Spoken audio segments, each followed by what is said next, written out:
Thank you Varun ji. मंच पर आसीन सभी साथी, क्योंकि दोनों नरेंद्र एक हमारे डीआईजी साहब, दूसरे नरेंद्र कुमार, दोनों बहुत अजीज हैं, हम बहुत लंबे समय से साथ हैं। सोदान सिंह जी शायद आपको याद नहीं है, 97 में का उन्होंने जिक्र किया था, लेकिन 97 में आप जेएनयू भी आए थे और एक वक्तव्य कैडर कैंप टाइप आपका हुआ था। उस समय मैंने आपको सुना था, केसी पिप्पल साहब के साथ आप साथ आए थे, तो बहुत लंबी उनके साथ भी अपना, और उसके बाद तो फिर एक लंबी कड़ी है। वरुण साहब जो इस कार्यक्रम का संचालन कर रहे हैं बहुत खूबसूरती के साथ। इस सभागार में उपस्थित सभी और बहुत सारे, मतलब मैं समझता हूं कि लगभग 90% साथियों को मैं पहचानता हूं, जानता हूं। जो यंगस्टर्स हैं थोड़े, उनसे हो सकता है कि पहली बार कुछ साथियों से, खासतौर पर जेएनयू के साथियों से मुलाकात पहली बार हो रही हो, लेकिन मैं जेएनयू का स्टूडेंट रहा हूं। यहाँ से मैंने पॉलिटिकल साइंस से नरेंद्र के साथ ही एमए और एमफिल किया है, पीएचडी मैंने जामिया से किया है। इसलिए जेएनयू में बात करना, वो भी उस तरह के विषय पे जो दिल के बहुत नज़दीक हो, तो अपने आप में एक प्रिविलेज्ड सेंस देता है। मैं सभी साथियों का बहुत बहुत धन्यवाद करना चाहूँगा, खासतौर पे यूडीएसएफ और बुद्धिस्ट सोसाइटी ऑफ इंडिया जिन्होंने इस कार्यक्रम को ऑर्गेनाइज किया है। मैं माफ़ी भी चाहूँगा कि उस तरीके से उस शिद्दत के साथ सहयोग नहीं कर पाया जैसा मुझे करना चाहिए था इस कार्यक्रम को लेकर। नरेंद्र जी बहुत मेहनत उन्होंने की है। साथियों, हम जब भारत में खासतौर पे व्यवस्था परिवर्तन की बात करते हैं, तो व्यवस्था परिवर्तन का अपना एक उद्देश्य है। एक व्यवस्था से दूसरी व्यवस्था की तरफ जाएंगे, एक सिस्टम से दूसरे सिस्टम की तरफ जाएंगे और उसमें क्वालिटेटिव चेंज ना हो तो उसका कोई फायदा नहीं होता। We have to have some kind of a purpose in changing the system, and when we identify that particular purpose, that purpose has to be meaningful, and nothing better can be understood or told than having a purpose of life as understood by Lord Buddha. Because a person without purpose is not a human being. ये जो उनका जो सिद्धांत है कि जीवन को जीने के क्या मापदंड हो सकते हैं, जीवन को किस तरीके से बेहतर बनाया जा सकता है, क्योंकि इंसान पैदा तो सभी हो रहा है, लेकिन जिस तरीके से, जिस व्यवस्था में पैदा हो रहे हैं और उस व्यवस्था को उसी तरीके से या बदतर छोड़ के चले जाएं, तो फिर आपके जीवन का कोई खास महत्व नहीं रहा है। आप आए और चले गए, आपने इस जीवन को बेहतर नहीं बनाया, इस दुनिया को बेहतर नहीं बनाया। इसका मतलब यह है कि बहुत सीधे शब्दों में कहें तो लगभग जो एनिमलिस्टिक एग्जिस्टेंस है ऐसा ही रहा। आए और चले गए, कोई खास चीज छोड़ के नहीं गई, खास चीज जो है यहाँ पे बता के नहीं गई या बना के नहीं गए। So when we try to understand Buddhism as I understand, and I'm sure many of you would concur with this, Buddhism as a philosophy of life. Buddhism as a philosophy of life, Buddhism as an attitude. When you are not guided, you are not controlled, you are not dominated, you are not sort of pushed into a corner by someone else. And that particular kind of life, that particular kind of philosophy or mindset is not confined to myself alone. That I have understood philosophy, I have understood ideology, and I am living a life which is perfectly in concurrence with Buddhist philosophy. So what Buddha is emphasizing or is different from others is that right understanding, सम्यक दृष्टि या दृष्टि की जो हम बात करते हैं, सम्यक दृष्टि शुरुआत है चीजों को समझने की। हम चीजों को समझते हैं the way they are, And when we understand things the way they are, that means understanding truth as truth, understanding untruth as untruth, understanding just as just, unjust as unjust. So, our understanding of things the way they are makes you different. And that is something which we call Samyak Drashti. That is something which Baba Sahab calls education. So, जब हमें चीजों को समझने की समझ पैदा हो जाती है, और ये सिर्फ चीजों तक नहीं जाती है, ये हमारी जो व्यवस्था है, हमारा जो जीवन है, हमारी जो वस्तुएं हैं, हमारा जो पूरा का पूरा लाइफ है, उसको आप एक मापदंड में समझने का प्रयास करते हैं कि अच्छी चीज क्या है, बुरी चीज क्या है, करने योग्य क्या है, ना करने योग्य क्या है, कुशल अकुशल का जो ज्ञान है। और इसके लिए जो बात अभी हमारे जो पहले साथी बात कर रहे थे, शून्यवाद की वो बात कर रहे थे उस परिस्थिति में कि हम जब चीजों को किसी खास दृष्टिकोण से समझते हैं तो वो दृष्टिकोण वास्तव में कुछ खास व्यक्तियों का हो सकता है। आप कुछ दूसरे तरीके से सोच रहे हैं, आप दूसरे तरीके से सोच रहे हैं, आप दूसरे तरीके से सोच रहे हैं, न्याय के बारे में, जाति के बारे में, धर्म के बारे में, जरूरी नहीं सबका एक जैसा दृष्टिकोण हो सकता है। लेकिन जब हम, जैसे उन्होंने मेज का उदाहरण दिया था, इसको एक स्टेप अगर हम आगे लेके चलें कि हम सबका सुंदरता का, the idea of beauty may be different. आपके लिए जो सुंदर है वो दूसरे के लिए हो सकता है असुंदर हो, या तीसरे के लिए हो सकता है वो बदसूरत हो। सो ये जो हमारे सुंदरता के जो पैमाने हैं, सुंदरता के जो मापदंड हैं, ये हमारे व्यक्तिगत हैं, ये हमारे लोकल हैं, रीजनल हैं, हमारे समुदाय विशेष के हैं, समूह विशेष के हैं, और ये सुंदरता से मेल नहीं खाते हैं। ये सुंदरता के विभिन्न आयाम हैं, विभिन्न रूप हैं या रिप्रेजेंटेशन है। सुंदरता कभी बदसूरत नहीं हो सकती है। सुंदरता खूबसूरत रहेगी वो जिस भी परिस्थिति में है। हमारा उस सुंदरता को समझने का नजरिया अलग हो सकता है। वो ना कलर बेस्ड हो सकती है, ना वो कास्ट बेस्ड हो सकती है, ना वो रीजन बेस्ड हो सकती है, ना वो लैंग्वेज बेस्ड हो सकती है। कोई कहे कि भाई मेरी लैंग्वेज जो है गॉड लैंग्वेज है और आपकी लैंग्वेज ये है, तो वो गलत चीज समझ रहे हैं। और यहीं से वास्तव में जो अजय जी जिस बात को कह रहे थे कि दुख का कारण यही हो रहा है, समस्या यहीं पे आ रहे हैं कि हम सिर्फ यही नहीं कह रहे कि हमारा अलग अलग है, बल्कि हम ये कह रहे हैं कि भाई हमारा बेहतर है, बल्कि बेहतर से भी अलग जाके आप कह रहे हैं कि हमारा सर्वोच्च है, हम सबसे ऊपर है, बाकी सब हमसे नीचे है। तो ये ज्ञान नहीं हो सकता है। ये ज्ञान का एक छोटा सा रूप है जो कि मैं कहूंगा विकृत ज्ञान है, डीजेनरेटेड अंडरस्टैंडिंग है किसी चीज की। और बाबा साहब कहते हैं कि भाई जो ज्ञानवान व्यक्ति है वो गैंग ऑफ ठग्स भी हो सकता है।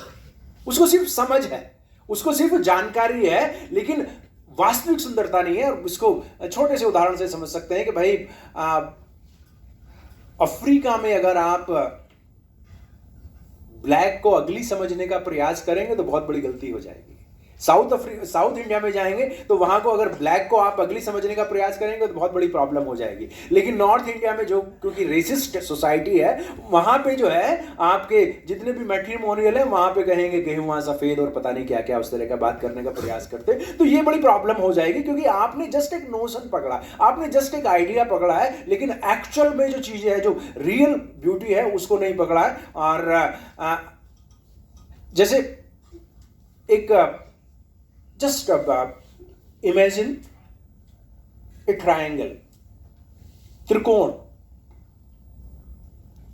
जब हम बात करते हैं तो क्या मन में आ रहा है? 3 रेखाएं होंगी, लेकिन ये 3 रेखाएं अलग अलग कोण की हो सकती हैं। इनका जो कोण है और सारे के सारे त्रिकोण है। सो आप जो है समकोण बना रहे हैं, विषम कोण बना रहे हो, पता नहीं कौन कौन से कोण बना रहे हैं, लेकिन उन कोण, सारे कोणों को आप एक चीज से कर सकते हैं कि idea of triangularity, the idea of beauty. Buddha try to give us that idea of life. सम्यक जीवन कैसे जिया जा सकता है। कैसे जीवन को बेहतर ही नहीं बल्कि बेहतरीन बनाया जा सकता है, कैसे सब लोग मिलजुल के रह सकते हैं, वो उन्होंने बातें मतलब सबको एक तरीके से, जैसे बात हो रही थी कि बिल्कुल एक मेडिसिन काम नहीं करेगी सब लोगों के लिए, सबके लिए अलग अलग परिस्थितियां हैं और उन अलग अलग परिस्थितियों के लिए हमें अलग अलग मेडिसिन जो हैं वो चूज करनी पड़ेगी। सीधी सी बात है, जहां सुई से काम चल सकता वहां तलवार नहीं चलानी है।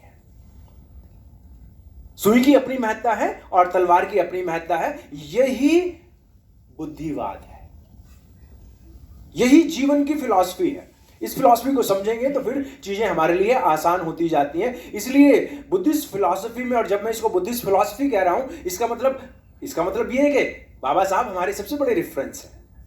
बाबा साहब कहते हैं कि बुद्धिज्म जो है is less religion than a philosophy. In fact he refuse to accept Buddhism as a religion.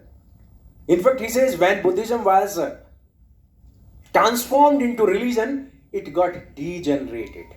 Otherwise, before Buddhism became religion was a socio-cultural revolution.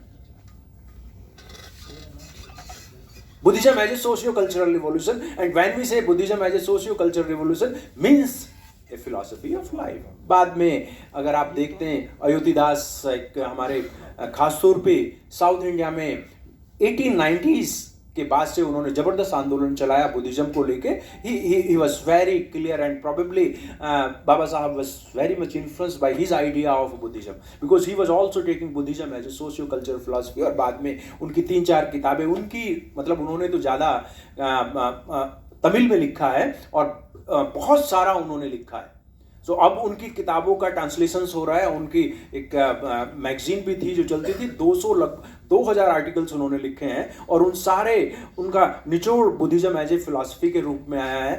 बाद में पीएन नरसू साहब, उन्होंने 3-4 किताबें लिखी हैं, 3 किताबें लिखी हैं, वो पूरी इसी लाइन पे है। और बाबा साहब ने इसेंस ऑफ बुद्धिज्म करके एक किताब है जो नरसू साहब की, उसको अपनी तरफ से उन्होंने उसका फॉरवर्ड भी लिखा था और उस बुक को अपनी तरफ से पब्लिश भी कराया था। सो ये जो लाइन है, ये लाइन काफी स्ट्रांग है। लेकिन बुद्धिज्म को जब हम सिर्फ धर्म के रूप में देखने का प्रयास करते हैं या एक ऑर्गेनाइज रिलीजन के रूप में देखने का प्रयास करते हैं, तो उसका जो एसेंस है वो कहीं ना कहीं डाइल्यूट होता है, कहीं ना कहीं प्रॉब्लम आती है और हमें लगता है कि बुद्धिज्म जो है ये एक साल्वेशन का माध्यम हो सकता है, ये एक हमारी मुक्ति का माध्यम हो सकता है, या हमने अपने जीवन को धार्मिक बना लिया, काफी काम हो गया या काम खत्म हो गया। वो इस तरह की चीजें शायद नहीं है।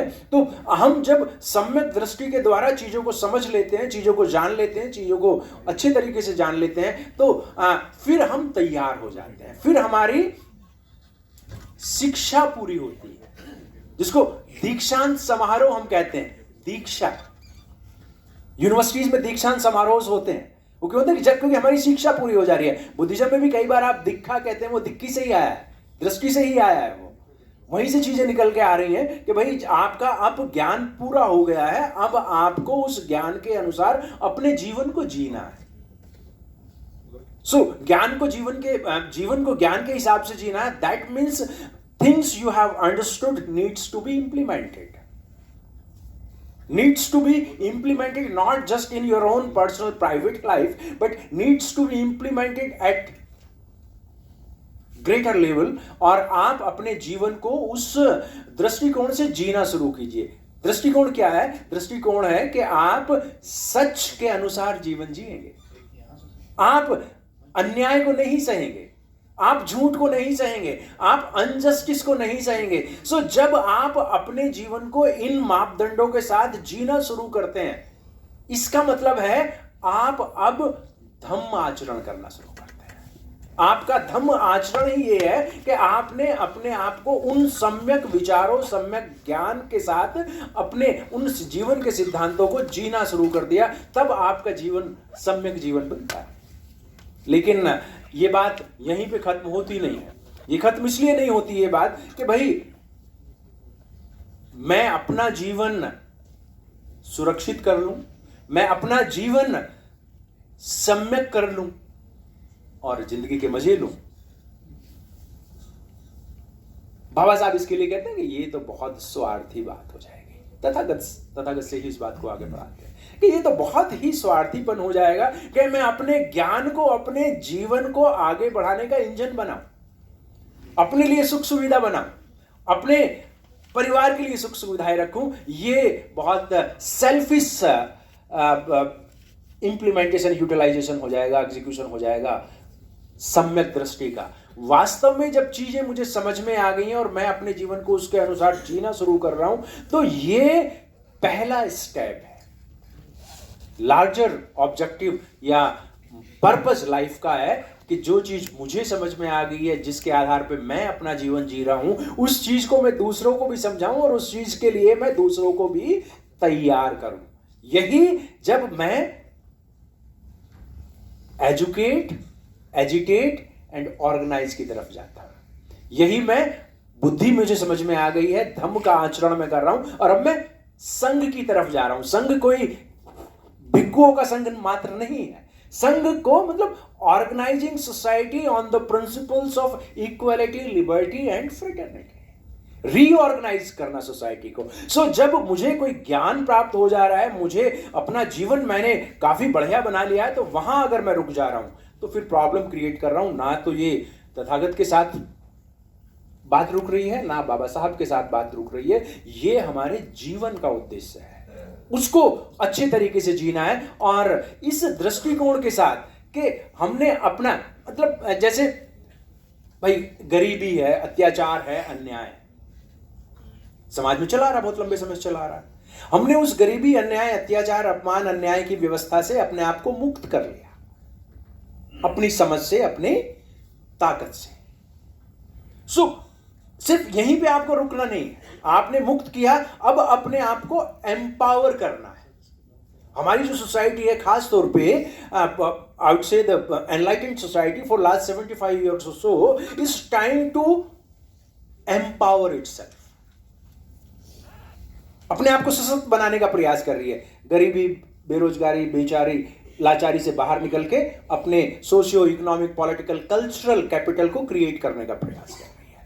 लेकिन बुद्धिज्म आपको यहां पे नहीं रोक रहा है, वो कह रहा है कि आपको एनलाइटेंड होना है, और एनलाइटेंड होने का शर्त यह है कि आपको अगर ज्ञान प्राप्त हुआ है, आपको अगर प्रकाश मिल गया है, तो इस प्रकाश को आगे तक लेके जाना है, सब तक लेके जाना है, जब तक अंतिम व्यक्ति, कम से कम भारत के संदर्भ में अगर हम बात करें, जब तक भारत का अंतिम व्यक्ति उस अंधकार की गुफा से बाहर नहीं निकल जाता है, तब तक हमारा ज्ञान सामुच्य नहीं है, तब तक हम एनलाइटेंड नहीं है। अदरवाइज तो स्वार्थी हो सकते हैं, अदरवाइज तो हमारा सारा का सारा ज्ञान जो है उसी तरीके से बुद्धि भ्रष्ट जातिवादी लोगों की तरह हो जाएगा, जो अपने ज्ञान को अपने तक सीमित रखना चाहते हैं। हम उससे एकदम अलग हैं। हम, अगर आप हमारे ऊपर गोबर भी फेंकते हैं तो फिर भी हम शिक्षा देने का प्रयास करते हैं, हमारी फिलॉसफी वो है, हमारे सारे नायक नायिकाओं की फिलॉसफी वो है। तो ये एक अलग धारा है, बुद्ध से लेके लोक अनुकंपाए बहुजन हिताय बहुजन सुखाय। सो इस तरीके से चीजें आगे बढ़ती हैं। इस परिप्रेक्ष्य में अगर हम क्योंकि मुझे जो काम दिया गया था वो कबीर साहब पे बात रखने के लिए दिया गया था, इस परिप्रेक्ष्य में मैं कबीर साहब का थोड़ा सा मतलब जिक्र करना चाहूंगा कि क्या, किस तरह की हमारी जो व्यवस्था परिवर्तन की लड़ाई है, उस व्यवस्था परिवर्तन में हमारे जो क्रांतिकारी हैं, हमारे जो लीडर्स हैं, उन्होंने किस तरीके से विलक्षण कार्य किया है। Against all odds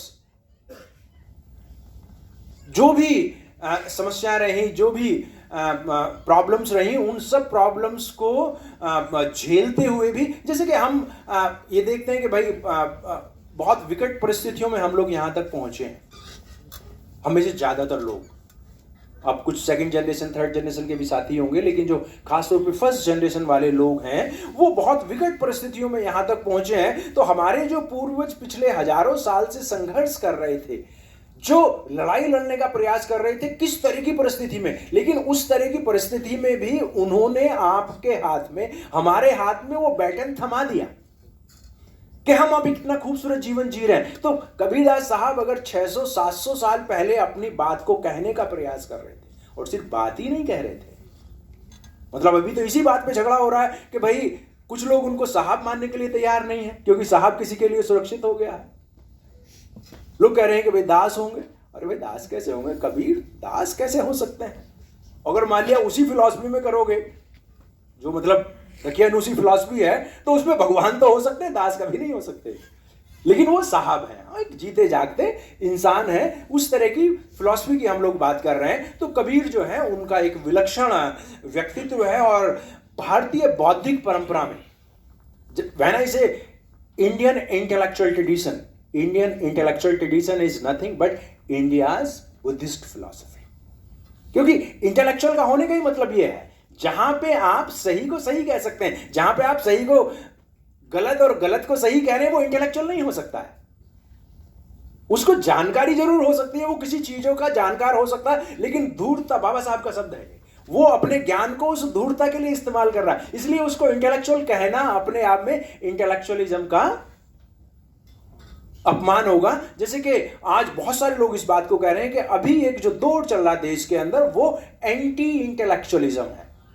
anti intellectualism है जहां पे तर्क वितर्क ना हो सकता हो, जहां पे सवाल जवाब ना हो सकते हो, जहां पे सही को सही और गलत को गलत कहने की सुविधा या परिस्थितियां ना हो, वो एंटी इंटेलेक्चुअलिज्म होता है। और उसका सीधा सा एक मतलब होता है कि जो कुछ आपसे कहा जा रहा है, जो कुछ आपसे कहा जा रहा है उसको स्वीकार कीजिए।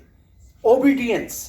हमारे पास कलाम सूत्र सीधा कहता है कि भाई किसी भी चीज को स्वीकार मत कीजिए। Even Buddha's own words are not to be accepted the way they are told। क्या करना है आपको? आपके लाइफ एक्सपीरियंस है, आपका 20, 30, 40, 50 साल का आपका जीवन का एक अनुभव है। उस जीवन के अनुभव को देखिए, क्या ऐसा संभव है? फिर आप अपनी कॉमन सेंस यूज कीजिए। हो सकता है, नहीं हो सकता, कभी हुआ नहीं हुआ, और बात यहीं तक नहीं रुकती है, बल्कि वो तो ये कहते हैं कि भाई सिर्फ ये बहुत महत्वपूर्ण नहीं है कि ये ऐसा हो सकता है, नहीं हो सकता है, आपका जो है तर्क इसको कहता है कि नहीं कहता है। बात यही नहीं है। अगर आपके लाइफ में ऐसा लगता है कि ये हुआ है, हो सकता है, आपकी कॉमन सेंस कहती है कि हाँ ये it's compatible with your common sense, स्वीकार कीजिए। लेकिन जब तक ये मानवीय कल्याण के लिए उपयुक्त ना हो, इसको लागू नहीं कर सकते। सो ज्ञान का पहला स्टेज है सिर्फ कि हाँ भाई ये हो सकता है, लेकिन ज्ञान का जो महत्वपूर्ण स्टेज है, लोक अनुकंपाए बहुजन हिताय बहुजन सुखाय, तभी उसको स्वीकार कीजिए। अदरवाइज तो ज्ञान थोथा, ज्ञान कोई मतलब नहीं रखता। बुद्धा एंड इस धम्मा में बाबा साहब भी इस बात को कह रहे हैं, कभी तथागत और बाकी सारे लोग तो इस बात को कह ही रहे हैं कि भाई ज्ञान जो है उसको इंप्लीमेंट करना होगा। करोड़ों शब्द आप बोल लीजिए अच्छे, लेकिन उनको इंप्लीमेंट नहीं कर सकते तो उसका मतलब क्या है? वो थोथला है, उसका कोई काम है नहीं। तो ये जो परंपरा है, India's intellectual tradition is nothing but A Buddhist intellectual tradition. India's knowledge system is nothing but A Buddhist knowledge system. अभी उस परंपरा में कबीर जो है वो बहुत महत्वपूर्ण, मध्यकाल के बहुत ही महत्वपूर्ण व्यक्ति हैं। I would say social revolutionary है। He tries to destroy all myths. कोई ऐसी व्यवस्था जो उनका तर्कवाद है, रेशनलिज्म जिसको हम कहते हैं, revolutionary rationalism, and I would से revolutionary rationalism for radical humanism.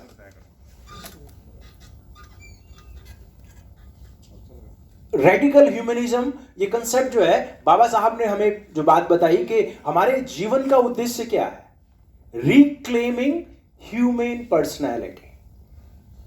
Reclaiming human personality means becoming dignified human being. और जब आप डिग्निफाइड ह्यूमन बीइंग है, you can not be A follower.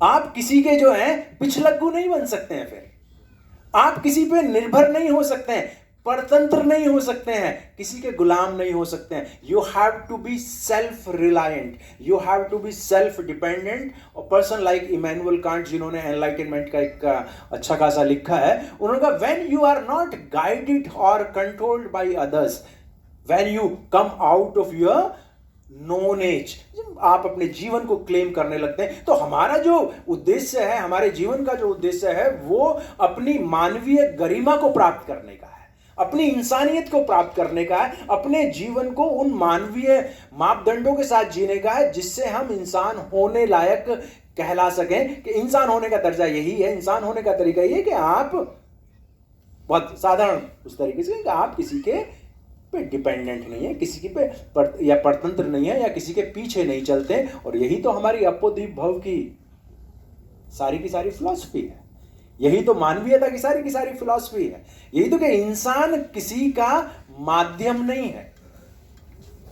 बाबा साहब ने जब धम्म की बात की तो उन्होंने कहा, या इवन डेमोक्रेसी की बात की तो उन्होंने ये कहा कि when every man is an and, when every human is an and in itself. आप किसी दूसरे के लिए माध्यम नहीं बनेंगे, किसी दूसरे का हथियार नहीं बनेंगे, किसी दूसरे का यंत्र नहीं बनेंगे।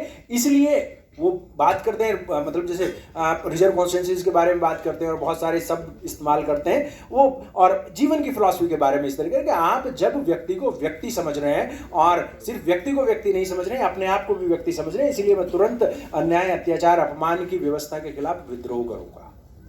तुरंत मैं अपने उस ज्ञान का इस्तेमाल करूंगा जो कि मुझे इंसान नहीं समझता। और इसमें मुझे लगता है कि कबीर साहब जो हैं वो एग्जाम्पलरी फिगर हैं।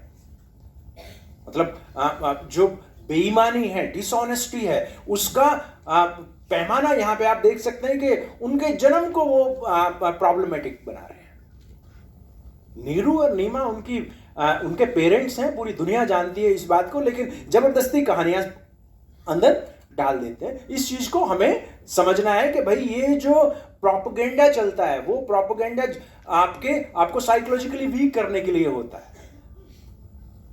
जिस व्यक्ति के माता पिता जिंदा हैं, जिस व्यक्ति के पास वो जीवन भर रहे हैं, उनको आप कह रहे हैं कि नहीं ये उनके पेरेंट्स नहीं है, तो यहीं से बेईमानी शुरू हो जाती है। और फिर ऐसी बातें, ऐसी चीजें समझाने का प्रयास किया जा रहा है जो सच्चाई से बिल्कुल अलग है, क्योंकि प्रोपेगेंडा को आपको बेहतर तरीके से समझ के उसको रेस्पॉन्ड करना होगा, रिएक्ट नहीं करना, उसको रेस्पॉन्ड करना है। इसलिए उनकी जो बनाई हुई कहानियां, उन कहानियों पे को सुनना ही नहीं है। बुद्धिज्म में जो परिमताएं हैं कि भाई उपेक्षा, बुद्ध अजय जी कह रहे थे कुछ सुबह कि बहुत सारी ऐसी चीजें जिनको हमें स्वीकार ही नहीं करना है, उनको अपने सिस्टम में एंटर नहीं करने देना है। हमारा जो मेमोरी है उसमें उसको एंटर नहीं करने देना है, तो फिर उनकी कहानियों को रिपीट क्यों करना है? अगर हम उसका रिजेक्ट भी कर रहे हैं तो we should not repeat those stories, because those who tell the stories negatively और positively they rule the world. कहानियां सुनाने वाले बहुत महत्वपूर्ण लोग हैं, वो आपके दिलो दिमाग पे कब्जा कर लेते हैं, वो आपके माइंड में एक साइकोलॉजिकल चिप लगा देते हैं और वो कहानी हमेशा रिपीट होती रहती है। इसलिए जब आप कहानियां सुनाएं तो अच्छी कहानियां सुनाएं, खूबसूरत कहानियां सुनाएं, और जो नकारात्मक कहानियां हैं उनको बीज नाश कर दें, उनका कभी उसके बारे में जिक्र ना करें। यही उपेक्षा का सिद्धांत है हमारा। और ये सब जगह जो भी रणनीति है, वहीं कहा जाता है कि जिसके खिलाफ युद्ध करना हो, पहला स्टेप यही है कि कभी नाम मत लीजिए, कभी नाम मत लीजिए और फिर लड़िए। ठीक है। सो हम बात कर रहे हैं कि भारतीय बौद्धिक परंपरा की, और बौद्धिक शब्द तो वहीं से आ रहा है, भारतीय बौद्धिक परंपरा और मानवतावाद। इसमें कबीर साहब, क्योंकि वो एक सोशल रिवोल्यूशनरी की तरह हैं, वो सामाजिक क्रांतिकारी के रूप में आगे बढ़ते हैं। वो किसी भी गलत को स्वीकार करने के लिए तैयार नहीं है। अगर किसी को सम्यक ज्ञान हो गया, किसी की सम्यक दृष्टि हो गई है, तो फिर वो ये थोड़ी देखेगा कि ये मिस्टर ए है, मिस्टर बी है, मिस्टर सी है। जहां कहीं भी उसको पाखंड नजर आएगा, उस पाखंड का विरोध करेगा, चाहे उसका कलर नीला हो या पीला हो या हरा हो या गुलाबी हो, जैसा भी कलर, जो भी कलर है, उसको कलर से मतलब नहीं है, उसको सीधा। इसीलिए वो अपने समय में सभी तरह के पाखंडवाद की उनके जो दोहे हैं जो हम लोगों ने पढ़े हैं उस समय पे, वो सारे उनकी दोहे इसी बात को इंगित करते हैं कि भाई उनके लिए चाहे इस्लाम की समस्या हो या ब्राह्मणिज्म की समस्या, वो एक ही पड़ले में तोलते हैं। क्यों? क्योंकि यही इंसान की जो सम्यक दृष्टि है वही सबसे महत्वपूर्ण चीज हो जाती है, वही उसको इंसान बनाती है। सो किसी भी तरह का हर तरीके से वो जो उस समय का धार्मिक पाखंडवाद था, उस समय की जो कुरीतियां थी, उस समय की जो व्यवस्था में प्रॉब्लम्स थी, वो सारी का जबरदस्त तरीके से विरोध करते हैं। हम सब उन चीज़ों को जानते ही हैं, किस तरह का उन्होंने मामला अपनी तरफ से जो उनके दोहे कितने क्रांतिकारी हैं। और इसमें वो आम जनता को भी रोक पकड़ते हैं, और जो हमारे तथाकथित धार्मिक ठेकेदार हैं उनको भी पकड़ते हैं, और जो राजा महाराजा या कोई भी पॉलिटिकल पावर है उसको भी इंगित करते हैं कि भाई ये चलने वाला नहीं है। इसलिए जनमानस के लेवल पे अलख जगाने का प्रयास करते हैं और सभी तरह के धार्मिक पाखंड का भी विरोध करते हैं, सबको एक सम्यक दृष्टि से देखने का प्रयास करते हैं। ये उनकी उस गहरी सोच को, उनके उस गहरे बोध को इंगित करता है, जिससे उन्हें सम्यक दृष्टि पैदा हुई है, जहां उन्होंने सम्यक संकल्प ले लिया है। सम्यक संकल्प क्या लिया है?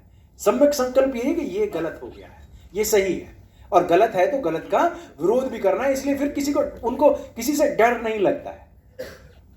उनकी बात जो है सबके लिए समान रूप से आगे चलती है। ये एक हम कह सकते हैं कि भाई पूरी तरीके से तथाकथित जो धार्मिक पाखंड था उसकी खाले खींच देते हैं, उसको पूरी तरीके से निचोड़ के रख देते हैं। ये उस समय पे, जिस समय पे राजा की आज्ञा ही कानून था, जो चाहे वो कर सकते हैं, और धार्मिक पाखंडवाद भी बहुत शिखर पे था, उस समय पे अपने इस क्रांतिकारी बोध को बनाए रखना, इस क्रांतिकारी ईमानदारी को, बौद्धिक ईमानदारी को बनाए रखना, ये विलक्षण था। शायद इतना उस समय पे किसी के पास नहीं था। इसमें जैसे एक लिंगा हेंस करके एक फिलॉसफर राइटर हुई हैं, उन्होंने कहा कि ये जो स्ट्रेंथ है, that comes from with in, from the conviction, from the courage, from the commitment you have. ये परिस्थिति जन्य नहीं है। इसको हमें समझना होगा कि वो व्यक्ति किस तरीके से किसी भी बात को बिल्कुल सहज रूप में कह दे रहे हैं, उलटबाजी हो या दूसरे तरह की चीजें हो, उसमें जबरदस्त तरीके से बात को आगे बढ़ाते हैं, और इसीलिए वो नैतिकतावाद की पढ़ाई करते हैं। ये नैतिक शब्द आप लोगों ने बहुत सुना होगा। नैतिक शब्द जो है जिसको हम मॉरलिटी बोलते हैं इंग्लिश में। कोई मॉरल है या नहीं है, किसी का मॉरल है या नहीं है। बुद्ध के साथ नैतिकता का शब्द है। बाबा साहब ने तो कहा कि धम्म कुछ भी नहीं है अगर नैतिक नहीं है। कबीर साहब के साथ भी ये शब्द है। और ये कहते किस संदर्भ में है इसको कि नैतिक है कौन? नैतिकता का मतलब क्या है यहां पे? When we say somebody is demoralized, कोई व्यक्ति हताश निराश है, डीमोरलाइज्ड है, इसका मतलब हम समझते हैं सामान्यतः, इसका मतलब हम ये समझते हैं कि कोई व्यक्ति कुछ करना चाहता था, कुछ चाहता था, वो नहीं हो पा रहा है, वो इस वजह से वो डीमोरलाइज हो गया।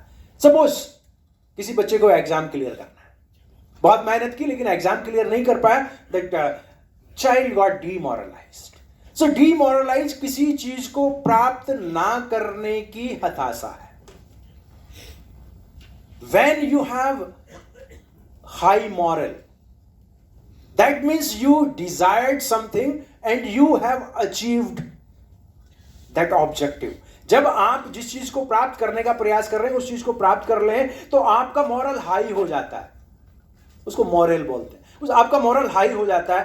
दैट मीन्स मॉरल, और ये क्योंकि मैं पॉलिटिकल साइंस का टीचर भी हूं, अरिस्टोटल, J.S. मिल, बाबा साहब सब इसको इसी सेंस में यूज करते हैं जिस सेंस में मैं आपको बता रहा हूं। Moral means when you are capable of achieving your targets, your aims, when you are self-sufficient, self-reliant, then only you become moral.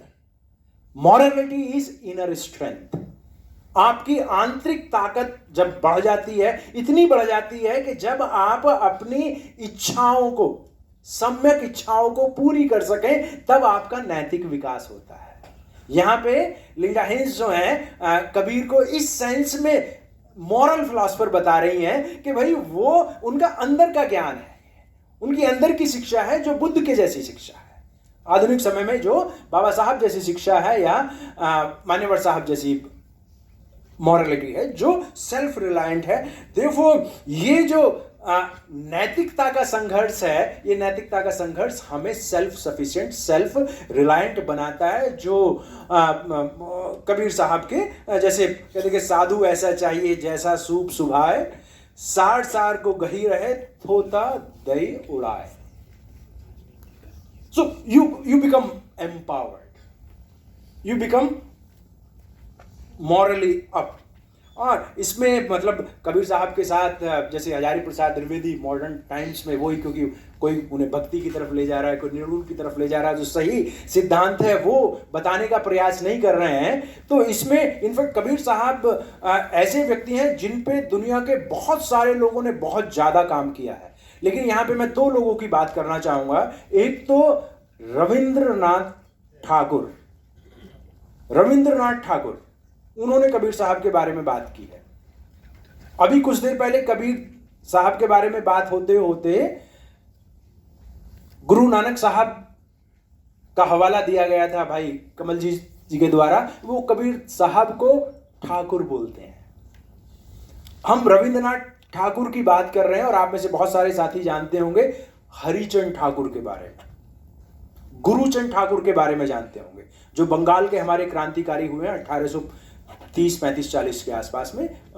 Guruchand थोड़े लेट गए, उनके बेटे हैं। सो ये ठाकुर वाली जो परंपरा एक लंबी खासी परंपरा है, और इसमें अगर बंगाल में चले जाएंगे तो ठाकुर बुद्ध को कहते हैं। एक्चुअली ठाकुर वहां बुद्ध को कहा जाता है, उनको एक ऊंचा ओहदा देने के लिए, क्योंकि 14वीं शताब्दी तक तो सारा का सारा बंगाल, आज का बांग्लादेश 100% बुद्धिस्ट था। ये हम में से जो हिस्ट्री के स्टूडेंट्स हैं वो सब इस चीज़ को जानते समझते हैं। सो ये जो कबीर को उस तरफ ले जाने का प्रयास हुआ, वो उसी तरीके से जैसी कुछ कहानियां सुना रहे थे कि भाई ये वो उस तरीके का, लेकिन रविंद्रनाथ ठाकुर को पढ़ा जाना चाहिए। दूसरे आधुनिक समय में धर्मवीर साहब को पढ़ा जाना चाहिए। उन्होंने भी कबीर साहब पे बहुत सारा लिखा है। अभी जो उनको सही दृष्टिकोण से बताने का प्रयास करते हैं कि चीज़ें किस तरह से घालमेल कर दी गई हैं। अगर इन चीज़ों को हम देखने लगे, इन तरह से चीज़ों को निकालने लगे, तो फिर समझ में आएगा कि कबीर जो है वो अपने, हम कह सकते हैं कि कोई पैरेलल नहीं है उनका, अभूतपूर्व क्रांतिकारी हैं अपने समय के।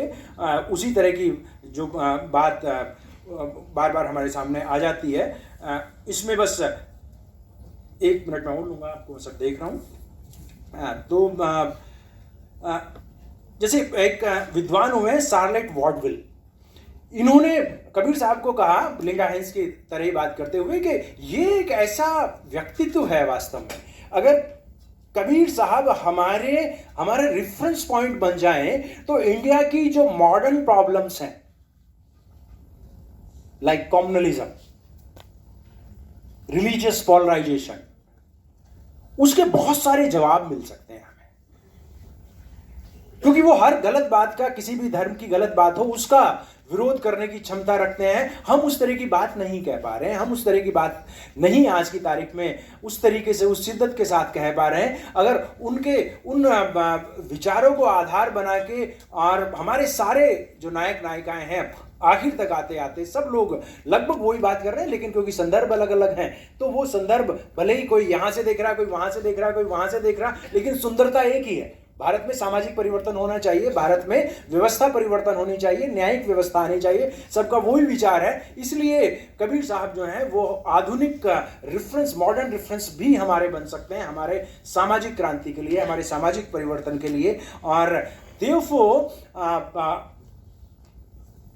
कबीर साहब should be recognized as public intellectual who talks about society, not about religious salvation। जैसा कि कुछ लोग तथागत के लिए भी धार्मिक बात करने लगते हैं, कबीर साहब के लिए भी उस तरह की बात करने लगते हैं। हमें उनको पब्लिक इंटेलेक्चुअल के रूप में एस्टेब्लिश करना है, और जो भी उनकी वाणी है उसको हम पढ़ेंगे, अगर शिद्दत से पढ़ेंगे तो हमें लगेगा कि नहीं, ये वही है जिस चीज़ की हम तलाश कर रहे थे। उसमें मार्मिकता भी है, उसमें धार भी है, और उसमें भविष्य भी है। इन्हीं शब्दों के साथ अपनी बात को समाप्त करूंगा। जय भीम, नमो।